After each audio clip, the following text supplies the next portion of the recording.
ভক্তি করি। আমি মা আমার সর্বস্ব। বনগাঁর ছয়ঘরিয়ার রহস্য।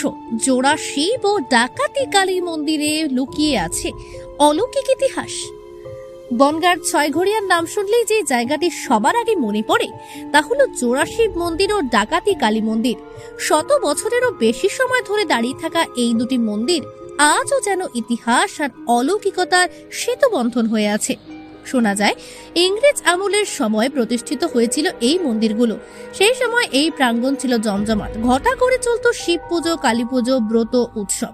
গ্রামের বয়োজ্যেষ্ঠরা আজও বলেন এই মন্দিরকে ঘিরে অসংখ্য অলৌকিক ঘটনা, অদ্ভুত অভিজ্ঞতা আর গল্প ভেসে বেড়ায়।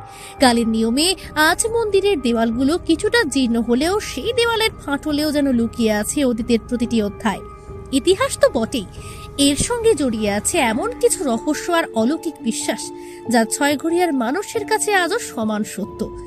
আজ আমরা আপনাদের সামনে তুলে ধরব এই জোড়া শিব ও ডাকাতি কালী মন্দিরের সেই অদেখা ছবি, অলৌকিক কাহিনী এবং হারিয়ে যাওয়া ইতিহাসের টুকরো। শুনুন এই কালী মন্দিরের প্রধান সেবকের মুখ থেকে অলৌকিক কিছু ঘটনা।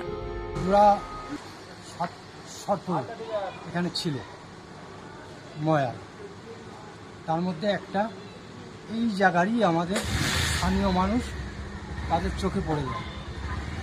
চোখে পড়ে যাওয়ার পরে এবার একটা পাওয়া যায়নি।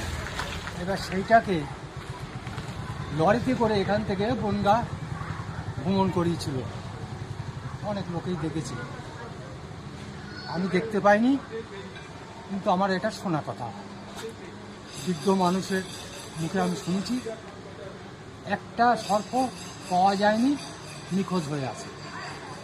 তা ওই সময় ওইটাকে মেরে দেওয়ার পরে মা তখন একজনকে সয়াল দেয় যে আমরা এখানে দুজন থাকি একসঙ্গে।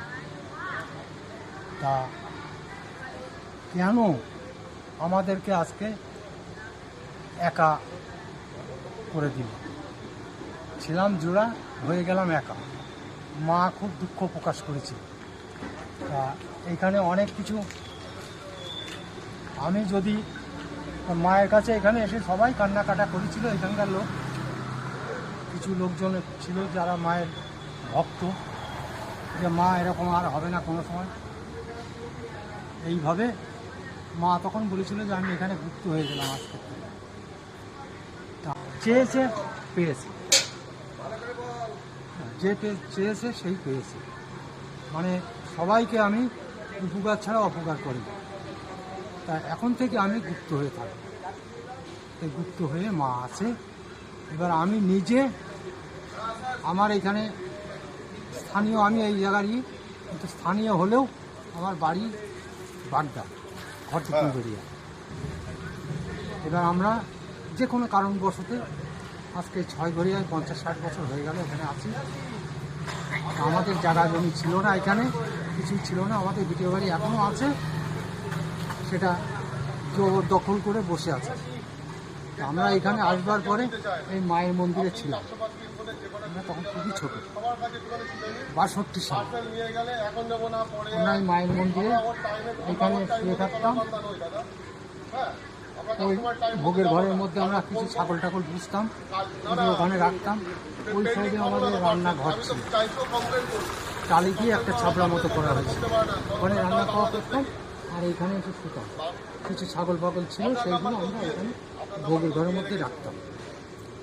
তা রাত্রিবেলা একদিন মা নিজে উপরের থেকে নিচে আসে।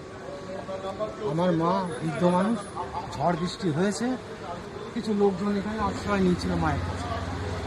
তারা যখন চলে যায়, চলে যাওয়ার পরে এবার মায়ের পিঠের উপরে মা মন্দির পরিষ্কার করছিল।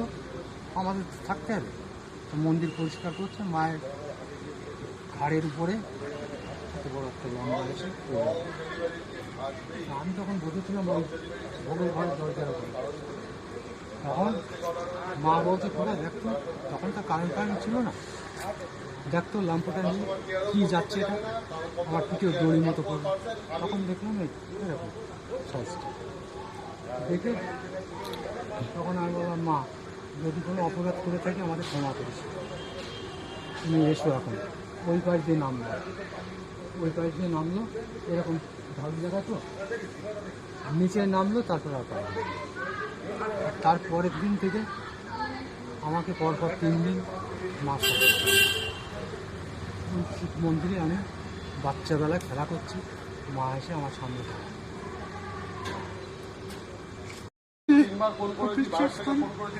ভক্তি করি আমি, মা আমার সর্বস্ব, এটা আমি মনে করি সবসময়।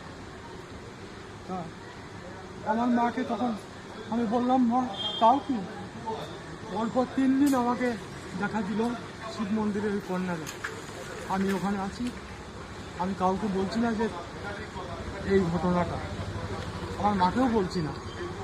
তারপরে 3 দিনের দিন আমাকে বলছে, আমি তো আর শুনবো না, তোর কোনো কাহিনী আমি আর শুনবো না, তুই আজকে রাত্রি শেষ হয়ে গেলে তুই আমাকে পুজো দিবি কিনা বল।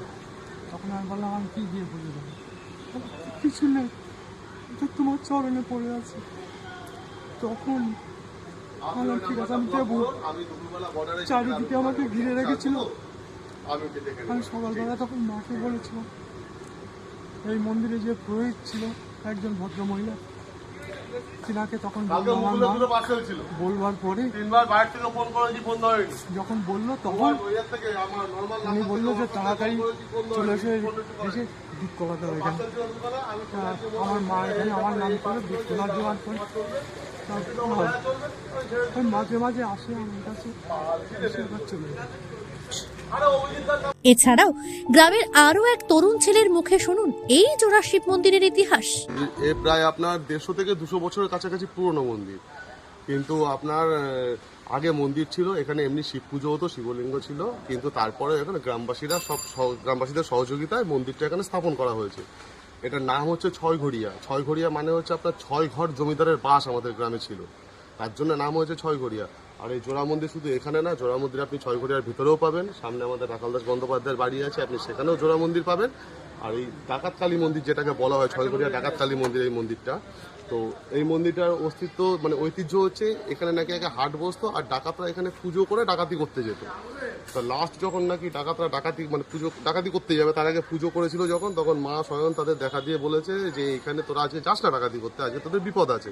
তাও তারা শোনেনি, তারা ডাকাতি করতে গেছে, ইভেন তারা বিপদেও পড়েছে, তাদের প্রচুর লোক মারা গেছে। যারা 1-2 জন মানে পালিয়ে বেঁচে আসতে ফিরতে পেরেছিল, তারা এসে নাকি মায়ের কাছে বলেছে যে মা আজকে আমরা ধরা পড়ে গেছি বলে মায়ের গায়ে নাকি পেচ্ছাপ করে দিয়েছিল। তা সেই থেকে নাকি মা তাদের দর্শন দিয়ে মা মাটির তলায় চলে গেছে যে আমি আর মুখ দেখাবো না, তোরা এই কাজ করলি, অপকর্ম করলি, আমি আর মুখ দেখাবো না। তা তখন থেকে নাকি আর এখানে মানে মন্দিরে মানে মূর্তি নেই, মূর্তিবিহীন 365 দিন পুজো হয়।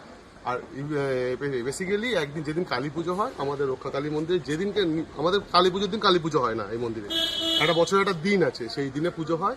এবং সেই দিন মূর্তি নিয়ে এসে পুজো করা হয়, আর পুজো করার সাথে সাথে আপনার ভোর রাতের ভেতরে সেটাকে আপনার বিসর্জনে দিয়ে দেওয়া হয়।